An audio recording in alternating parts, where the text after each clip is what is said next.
Hola, bienvenido a otro bloque en donde hablaremos sobre la homeopatía y los medicamentos involucrados. Hablaremos sobre sus clasificaciones, sobre algunos usos que se han hecho de acuerdo a los síntomas y los usos también que se han designado de acuerdo a los órganos. Son múltiples las clasificaciones a través del tiempo, para ser honesto, en las que se han ubicado estos medicamentos.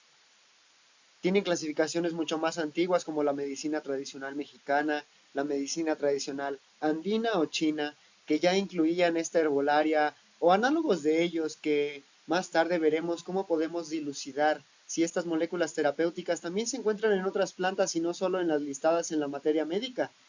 Es importante conocer su farmacología, su origen, taxonomía y usos para poder entender si estas otras plantas pueden contribuir al balance del paciente. Mi nombre es Jadniel Ligaona y continuaremos analizando este contenido de acuerdo a lo que se ha listado en las materias médicas originales, pero conforme avancemos,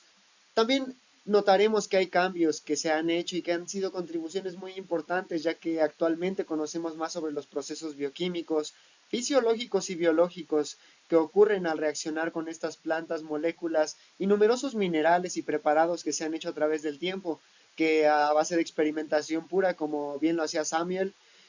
han resultado terapéuticos y dosificados para una forma farmacológica que puede ser replicable para varios pacientes. Pero veamos cuáles son estas. En un inicio, la homeopatía basaba sus experimentos en cómo reaccionaba el paciente ante el suministro de ciertos medicamentos, pero el propio Hipócrates y Samuel Hahnemann probaron estos medicamentos antes que el propio paciente, y esto por la razón de que redactaban diarios de cuáles eran sus reacciones ante diferentes dosis y preparaciones, puesto que sabían, en el caso, por ejemplo, de la quina, que tenía propiedades terapéuticas. Sin embargo, no se sabía, de acuerdo a los principios de la homeopatía, cómo reaccionaría con un sistema nuevo, es decir, con un paciente que nunca ha tenido contacto, pero sin embargo requiere de este balance nuevamente por parte de los componentes que hay en la planta. De manera que tenemos que experimentar también nosotros como homeópatas cuando nos aproximamos a una preparación relativamente nueva o poco explorada, especialmente si prospectamos plantas o estamos buscando en nuestro entorno una planta terapéutica que pudiera analogar a los efectos de aquellas listadas en la materia médica, puesto que no sabemos precisamente en ese caso, ese lote de material, ese tipo de preparación y esa fecha del año en que se realizó el preparado. Esta experimentación pura es la base entonces de poder determinar los síntomas y el uso de un medicamento homeopático. Antes era común entonces que se supiera cómo funcionaba el medicamento, pero solamente se seguía este principio de similia similibus medicantur para poder utilizar los síntomas parecidos y así tratar al paciente, y no necesariamente por saber el mecanismo bioquímico, químico o fisiológico que se lleva a cabo por parte del medicamento. Esta experimentación pura construyó diarios completos, materias médicas enteras, de hecho, que listaban las propiedades de muchas plantas desde diferentes puntos de vista, y que actualmente se ha visto que diversos policrestos comparten esta propiedad. Sin embargo, al contener las moléculas terapéuticas o responsables de su actividad en diferentes balances, es por eso que una planta también puede ejercer un efecto medicinal igual que otra, pero en preparaciones y cantidades distintas, así como para otras tantas enfermedades, para la que la otra no puede. Allium cepa es un buen ejemplo de cómo funciona este principio, y también como quisiera explicar cómo es que funcionan todos los medicamentos homeopáticos básicamente. Los sistemas de defensa en el cuerpo siendo de homeostasis básicamente en diferentes niveles. Y el tercero, pero también importante, además de todos los que se encargan de la nutrición, es el sistema inmunológico, que sabemos que es el encargado de producir células para balancear todo lo que ocurre dentro del cuerpo, pero también es el encargado de poder dar una respuesta a la homeostasis del cuerpo cuando ésta se sale drásticamente de control. Tenemos otros tantos sistemas como la síntesis de moléculas que regulan el pH en la sangre, pero básicamente cuando hay un desbalance en el cuerpo, Ocurre que necesitamos estos elementos que nos van a asimilar los padecimientos o síntomas que tenemos, por lo cual vamos a necesitarlos y saber qué es lo que hacen. Allium cepa es un buen ejemplo, puesto que al utilizar una cebolla, quien no la ha picado o manipulado y ha llorado de la felicidad porque va a comer este llanto y esta exudación del sistema nasal, que es en lo que auxilia exactamente a Allium cepa, es el símil de cuando uno tendría gripa y quisiera desalojar todo esto por la dificultad de respirar. Aquí es cuando encontramos entonces la similitud de la enfermedad con el remedio, y lo mismo con una vacuna, cuando quisiéramos ejercer el efecto de defensa a partir de algún patógeno, lo que hacemos es atenuarlo e introducirlo al cuerpo para que sea reconocido. Se han manufacturadas estas moléculas que van a contender con el desbalance y posteriormente se ha desplazado. Este desbalance puede ser bien un patógeno o simplemente uno de nuestros sistemas deficientes o tejidos u órganos que han sido dañados a través del tiempo por moléculas químicas o por procesos inadecuados que han obstruido estos canales, como el sistema linfático, circulatorio, digestivo, respiratorio, que básicamente es lo que cuenta por la mayoría de las enfermedades, además de las neurodegenerativas que tienen que ver con la vascularización y desarrollo cerebral, que al ser restringido se desarrollan con mayor facilidad, además de una nutrición deficiente que hace que el cuerpo no tenga los elementos y no esté contendiendo adecuadamente con todo el estrés oxidativo que ocurre a diario. Es lógico analizar entonces que estos elementos que son esenciales para el cuerpo sean la respuesta a varios padecimientos, y no es que sea la bala mágica, sino que simplemente todos los elementos que hay en la tabla periódica son los necesarios para rebalancearlos en diferentes cantidades. Por ello es que una deficiencia se representa como una enfermedad y con síntomas, pero en realidad pertenece a un desbalance bioquímico que de alguna manera los sistemas celulares no están compensando para poder desempeñarse adecuadamente y lograr una homeostasis en el sujeto. Hubo otra clasificación que se utilizó básicamente de acuerdo a lo que se veía en el paciente y se asimilaba con enfermedades conocidas como la psoriasis, la sífilis, algunas otras de transmisión sexual, algunas otras dérmicas que ya se conocían también y algunas otras mentales como la psicosis, por lo cual se tiene que saber el medicamento del cual se está hablando para poder clasificarlo de acuerdo a esto, ya que aquellos que actúan contra padecimientos en la piel se traducen como sóricos, ya que tienen esta característica de escamación en la piel, sequedad, falta de hidratación y estructura en los tejidos y en el sistema tegumentario en general, y aquellos que similan más a las enfermedades vesiculosas, húmedas, llenas de pus por una posible infección, se les llama sifilíticas. Por ello es que, por ejemplo, Mercurius, que es mercurio elemental, bueno, más bien en una forma mineral disponible, trata enfermedades sifilíticas, puesto que es efectivo contra muchas bacterias por su actividad oligometálica, igual que el cobre, que ya discutiremos más tarde el mecanismo de cada uno de ellos cuando nos adentremos a los medicamentos que se especializan en el sistema digestivo. Derivado de esta clasificación de padecimientos, entonces, también están los mentales, que fueron los principales, que también tendremos un bloque hablando de ello, pero que se fue describiendo desde arriba hacia abajo conforme el paciente pensaba, creía, soñaba, decíamos con un diario detallado, con lujo de cada hora y cada suceso que ocurrían. De manera que Samuel Hahnemann compendiaba toda esta información, y así han hecho muchos médicos, que quien bien sabe, la práctica es en realidad la que nos lleva al conocimiento,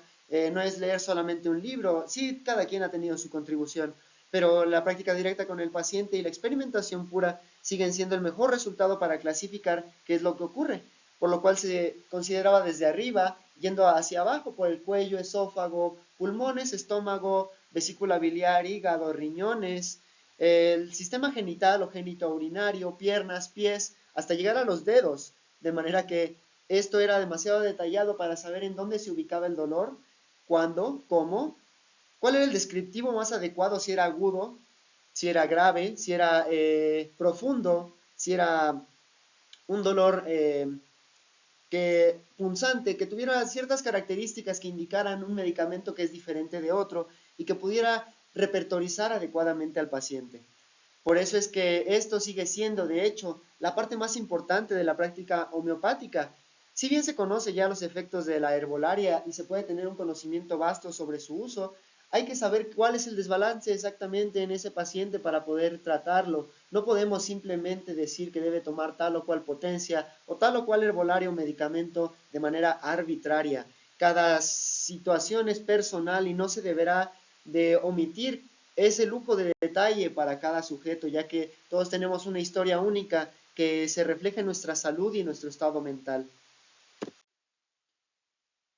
Otra de las clasificaciones muy útil, que sigue siendo válida, es la manera en que se prepara el medicamento homeopático.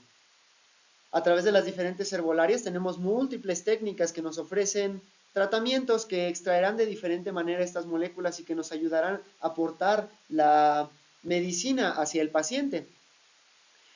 La situación es que tenemos que conocer cuál es el tipo de planta y la mejor manera de prepararlo. Tenemos aquí algunas esquematizaciones de cuando se tienen plantas y se preparan los tallos. A veces se preparan las raíces, a veces solo son las hojas, el follaje, las flores.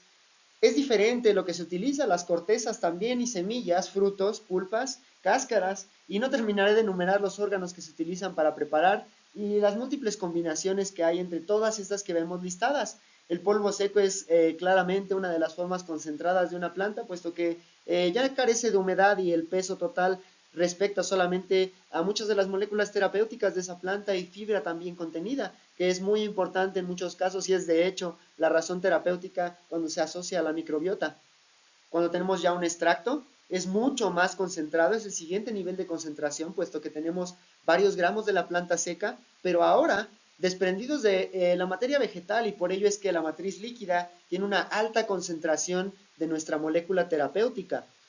Esto no quiere decir que esta alta concentración quiere decir que sea mejor, sino que es una forma de extracción eficiente para que nosotros dosifiquemos el medicamento. El polvo seco sigue siendo algo muy efectivo también, puesto que es maniobrable, se conserva por tiempo, pero ambos, igual que todos, tienen una caducidad. Estas extracciones pueden hacerse con aceites, pueden hacerse simplemente con solventes hasta obtener el aceite propio de la planta o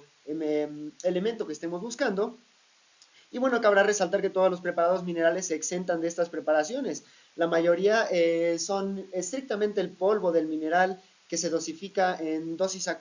solución acuosa y que se suministra por goteo o dentro del excipiente de lactosa que discutíamos, de manera que no los tenemos en una decocción o en un emplasto o algo similar, sino se restringe básicamente a la materia vegetal que aunque es muy amplia, tenemos casi toda la herbolaria terapéutica contenida ahí. Hay una gran contribución por parte de los animales, hongos, insectos, que no hemos discutido todavía, pero Cantaris vesicatori es un ejemplo en la materia médica homeopática de un insecto que se utiliza por su propiedad también análoga a las lesiones vesiculosas.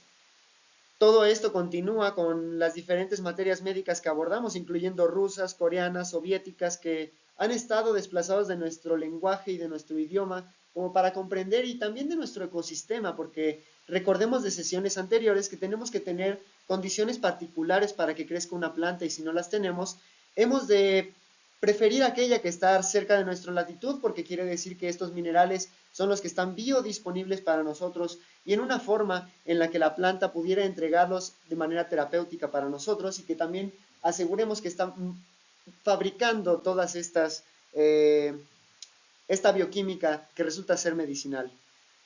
Los emplastos es una buena forma en que la medicina tradicional mexicana y también la propia homeopatía empezaron, puesto que se conocía de muchas plantas su propiedad analgésica y el propio hecho de introducirlo en agua que liberaba sus propiedades, que hacía que permeara hacia el interior de los tejidos. Esto también se cumple cuando se auxilia de aceite y es por ello que normalmente también tenemos los extractos de aceite para aquellos que se requieren en la superficie o para fricciones por dolor o por inflamación muscular. Se puede considerar que los emplastos son la forma más diversa y sencilla de preparar algo, puesto que también aquí tenemos la infusión, que es la siguiente forma, que normalmente solo es el contenido líquido, pero el emplasto también intercambia junto con la fibra otras moléculas que el líquido no. Recordemos que hay algunas que son hidrosolubles y algunas otras no. Se quedan adheridas y preferirán la fase grasosa o lipídica que hay en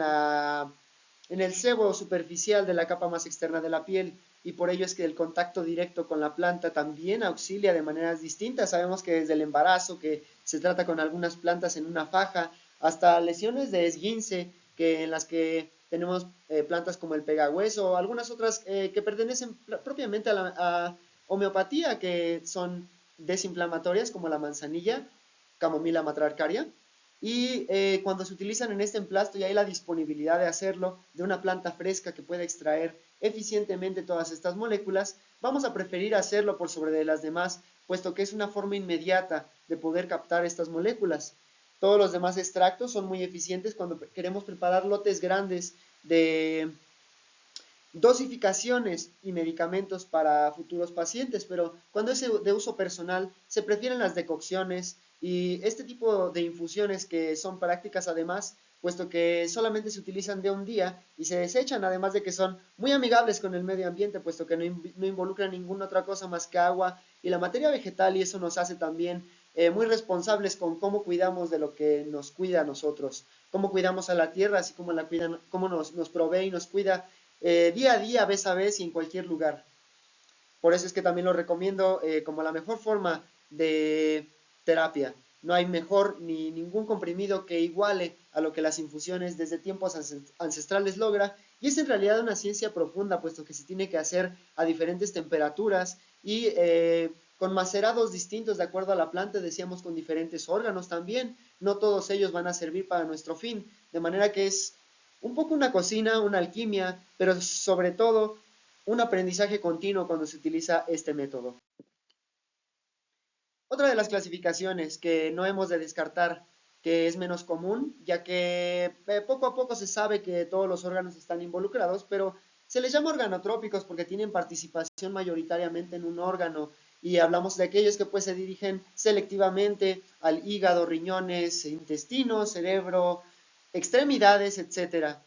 Sistema nervioso también es algo principal para muchos minerales y por la última clasificación, de hecho es importante, pero sabemos que es una orquesta completa de bioquímica, de el sistema linfático y nervioso que se conectan en todo el cuerpo y que no se pueden obviar como ser algo aislado. Los meridianos en la medicina tradicional china también consideran esto, y por lo cual decir que es organotrópico no es errado, pero simplemente no es completo en definición. De manera que se tienen mejores resultados con algunos medicamentos para algunos órganos, pero participan de manera selectiva y orquestada en otros tantos. El hígado es el primer filtro, pero pues recordemos que todo pasa por boca, intestinos, estómago, y es redistribuido hacia el cuerpo a través de la sangre y finalmente excretado a través de los diferentes sistemas, por lo cual prácticamente tiene contacto con todo el cuerpo y todos los órganos. Sin embargo, hay algunos que permanecen. Hemos de mencionar aquellos que tienen preferencia por el metabolismo lipídico y por ello permanecen en la grasa, particularmente todos aquellos que son moléculas grandes, desinflamatorias, tienen esta propiedad, todos aquellos análogos a los anillos opioides, tetrapirrólicos, todos aquellos que pueden tener esta similitud grasosa en químicamente hablando o estructuralmente hablando, no polar, se pueden depositar en las membranas y pues son asimilados paulatinamente, no son asimilados de golpe como ocurriría con un hidrosoluble. Hablemos de las vitaminas que vienen de manera inmediata en las frutas, y que cuando uno toma estos pigmentos pues se fijan al cuerpo y de inmediato también se solubilizan en la orina. No así entonces con algunas, por ejemplo, proteínas o grasas animales que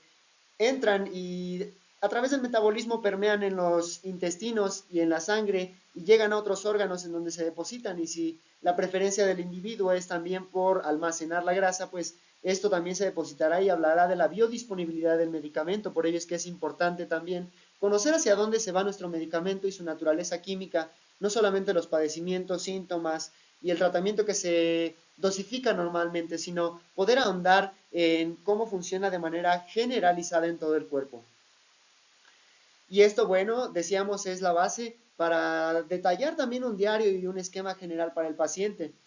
Es también la base actual para muchas otras medicinas alternativas que compendian la información de cómo se siente el individuo en muchas de sus esferas o facetas, y es ello también como logran curar no solamente por la molécula terapéutica en sí, aunque también está el polo opuesto en donde hay una persona mentalmente sana que pues desafortunadamente por cuestiones laborales, nutricionales o de cualquier otro tipo, se ha sometido a un desbalance y ahora necesita de esta ayuda. Entonces hay que distinguir cuando son los síntomas fisiológicos, los mentales, bioquímicos, metabólicos, genéticos y todos aquellos involucrados en la integridad del paciente. Esta última clasificación de la que ya hemos hablado y que ahondaremos muchísimo más después, que es de acuerdo a los padecimientos, es la más amplia,